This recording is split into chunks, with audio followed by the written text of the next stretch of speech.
മോഹൻലാലും നിവിൻ പോളി ആറാടി. നിവിൻ പോളിയുടെ തിരിച്ചുവരവാണ്. ഫസ്റ്റ് ഹാഫ് ക്ലാസ് ആണ്, സെക്കൻഡ് ഹാഫ് മാസാണ്. മ്യൂസിക് ഉണ്ട്, കോമഡി ഉണ്ട്, എല്ലാം ഉണ്ട്. പടം ഉഗ്ര മൂവി. സെറ്റ് പടം അടിപൊളി. പ്രണവും നല്ല ധ്യാനൊക്കെ നല്ല അടിപൊളിയാണ്.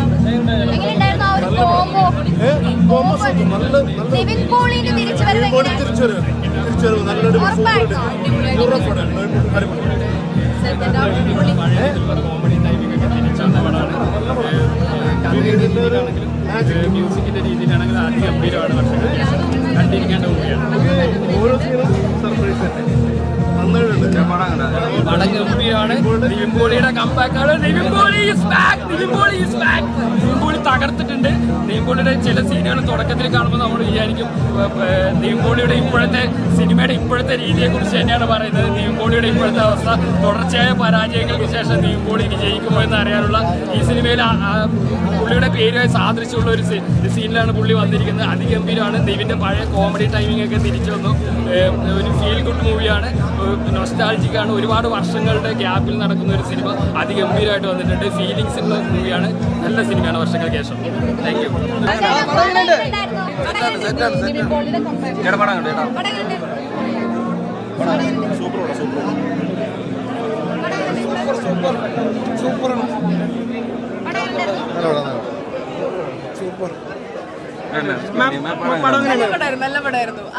ആദ്യമേ തൊട്ട് നല്ലതായിരുന്നു. ചേട്ടാ സിനിമ എങ്ങനെയുണ്ടായിരുന്നു?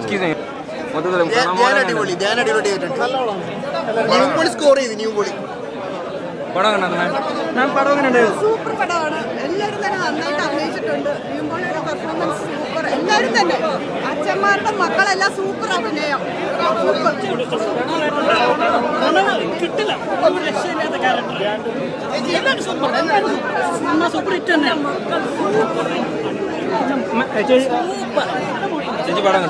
ഭയങ്കരമായിട്ട് ഇഷ്ടപ്പെട്ടു. ചേട്ടാ സിനിമ എങ്ങനെയുണ്ടായിരുന്നു? ചേച്ചി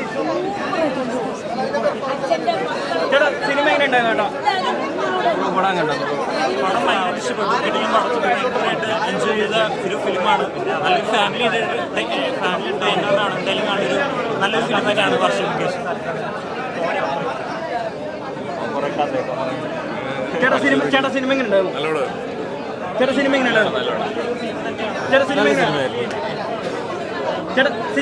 അടിപൊളിയാണ്. ചേട്ടാ സിനിമ എങ്ങനെയുണ്ടായിരുന്നു? പടം എനിക്കൊരു ആവറേജ് ആയിട്ട് തോന്നിയുള്ളൂ. കണ്ടു കഴിഞ്ഞപ്പോൾ ഒരു സാറ്റിസ്ഫാക്ഷൻ കിട്ടിയില്ല അത്രയ്ക്ക്. അടിപൊളിയായിരുന്നു. വിനീത് ശ്രീനിവാസൻ്റെ ഒരു മാജിക് ഈ മൂവിയിലുണ്ട്. ഒന്നും പറയാനില്ല. എനിക്ക് ധ്യാൻ ശ്രീനിവാസൻ അടിപൊളിയായിരുന്നു. ധ്യാൻ ശ്രീനിവാസൻ എനിക്ക് ഞെട്ടിച്ചു ആക്ച്വലി. എന്താ പറയുക, ആളുടെ ആ ഒരു പെർഫോമൻസ് അടിപൊളിയായിരുന്നു. പ്രണവായാലും സൂപ്പറായിരുന്നു. കൊള്ളായിരുന്നു. നല്ല സിനിമയായിരുന്നു. നല്ല ഇമോഷണൽ കണക്ഷനും കാര്യങ്ങളും.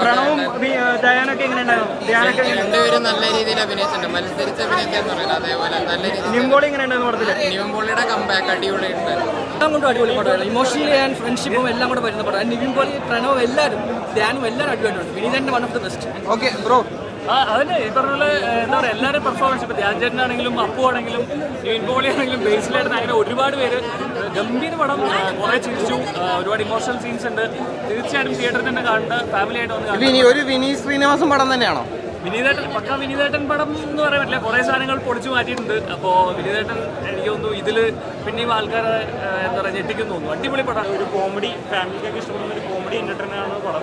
ആദ്യ ദിവസം തിയേറ്ററിൽ കണ്ടത് വളരെ മികച്ചൊരു സിനിമയാണ് വർഷങ്ങൾക്ക് ശേഷം. സൂപ്പർ മൂവിയാണ്, ഒന്നും പറയാനില്ല. വിനീത് ശ്രീനിവാസന്റെ മാജിക് തന്നെ പറയാം. പിന്നെ ധ്യാൻ അടിപൊളിയായിട്ട് ചെയ്തിട്ടുണ്ട്. നിവിൻ, പിന്നെ പ്രണവ് മോഹൻലാൽ അടിപൊളിയാണ്. ലാലേട്ടൻ്റെ കുറേ മാനസങ്ങൾ പ്രണവിന് വരുന്നുണ്ട്. അത് നമുക്ക് നല്ല അടിപൊളിയായിട്ട് ചെയ്തിട്ടുണ്ട്. ധ്യാൻ്റെ ഇതുവരെയുള്ള ആക്ടിങ്ങിൽ ഏറ്റവും സൂപ്പർ. വിനീത് ശ്രീനിവാസൻ്റെ മാജിക് യെറ്റ് അഗൈൻ പ്രൂവണാണ്. ഒന്നും പറയാനില്ല. ഒത്തിരി ഹാപ്പിയാണ്. One of the best movies. ഒരുപാട് പേരെ പറ്റി പറയാനുണ്ട്. ആദ്യം Vineeth Sreenivasan, thank you for making this movie. Secondly Pranav സൂപ്പറായിരുന്നു. ചില സീൻസിലൊക്കെ ലാലേട്ടൻ പലരും പറഞ്ഞു പ്രണവിനെ അല്ല മോഹൻലാലിനെ തന്നെയാണ് സ്ക്രീനിൽ കാണാൻ പറ്റിയത്. അല്ല, പ്രണവിനെ തന്നെ കാണാൻ പറ്റി. പക്ഷേ റിസംബ്ലൻസ് നന്നായി ഫീൽ ചെയ്തു. ബട്ട് എനിക്ക് ഹൃദയത്തിൽ നമ്മൾ പ്രണവിനെ ആക്ടിയാണ് ഞെട്ടിയെങ്കിൽ എനിക്ക് ഇതിനകത്ത് ഏറ്റവും കൂടുതൽ ഞെട്ടിയത് ധ്യാൻ്റെ പെർഫോമൻസ് അടിപൊളിയായിരുന്നു. പുള്ളിനെ കൊണ്ട് ഇത്രയും പറ്റുമെന്ന് കേൾക്കുള്ള എന്നുള്ളത് ഭയങ്കര തെളിയിച്ചിട്ടുണ്ട്. ഐ എം വെരി ഹാപ്പി പോലെ. ഓവറോൾ ഒരു വിനീത് മാജിക്. പ്രണവിനും വിനീതിന് സ്ക്രീനിൽ കണ്ടപ്പോൾ ദാസനെ വിജയനും പഴയ എല്ലാത്തിനും ഓഡിയൻസിനും തൃപ്തിപ്പെടുന്ന ഒരു പടമാണ്. അത് ഞാൻ പറഞ്ഞു, നിങ്ങൾ കണ്ടു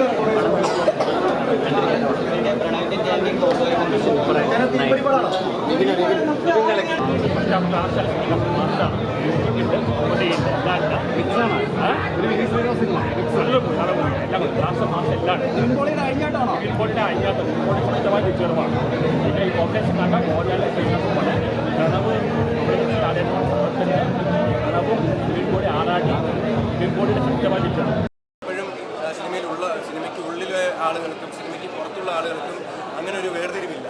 വിനീതേട്ടന് നല്ല ടാലൻറ്റഡ് ആയിട്ടുള്ള ആൾക്കാരെ കണ്ടു കഴിഞ്ഞാൽ അവരെ ബാക്ക് ചെയ്യുക, അവരെ എൻകറേജ് ചെയ്യുക. അതിനുള്ള ഏറ്റവും നല്ല ഉദാഹരണമാണ് നിവിൻ ചേട്ടനെ പോലെയും ഇപ്പോൾ നമ്മളെപ്പോലുള്ള പുതിയ കലാകാരന്മാർക്കും എല്ലാം തന്നെ വിനീതേട്ടൻ ഒരു വലിയൊരു ആശ്രയമാണ്.